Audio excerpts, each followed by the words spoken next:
So Threads started out great.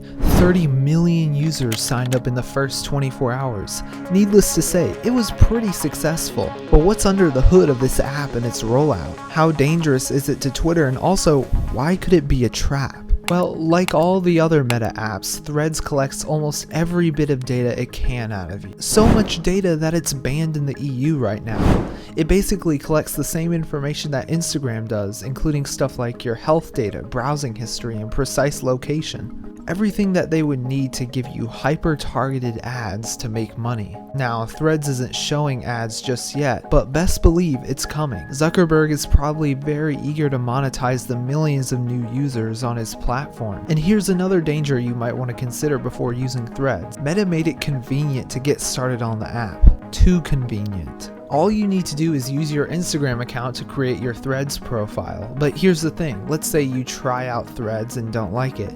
You want to delete your account. It can't hurt anything, can it? Well, in order to do that, Threads makes you also delete your Instagram account.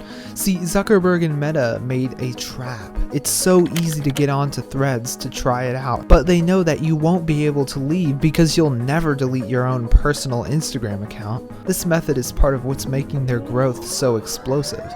And with looking at their growth, we have to look at the threat this could pose to Twitter. At this point, it's no secret that Elon Musk is scared of Threads. He threatened to sue.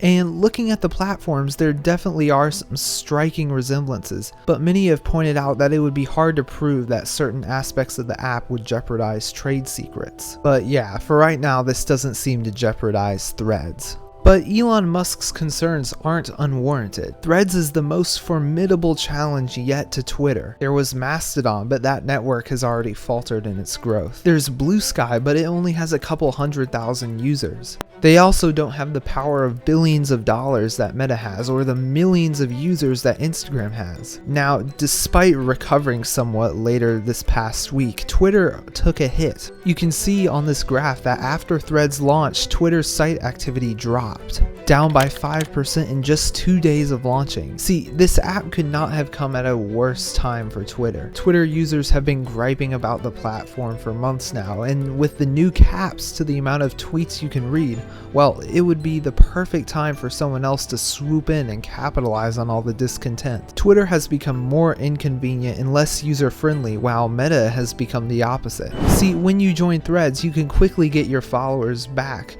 once more of your friends from Instagram join. It's clear that the levels of friction between using both platforms are vastly different. So what's the danger here?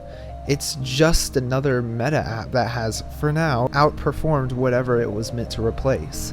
Well, like I mentioned earlier, Threads collects a ton of data, and with its feed designed algorithmically and not chronologically, its main goal is to keep you glued to the app as long as possible to collect more data points from you. You get more threads from people you don't even know than ones you do know. In other words, the app is designed more to keep you glued to your screen rather than keep you updated on current events and what's happening. And with Meta's track record with other apps, you can easily see that their users' safety and well-being aren't their main concerns. They only change things when they're brought to light in a huge scandal such as Cambridge Analytica. So should you use Threads? Well, if you don't have Instagram, I probably wouldn't do it because you'd be giving Meta permission to take a ton of data from you. But if you're already on Instagram, adding Threads won't be much worse because it collects around the same amount of data. But overall, this app seems like a new platform for people to connect on the outside, but on the inside, the motives are still the same.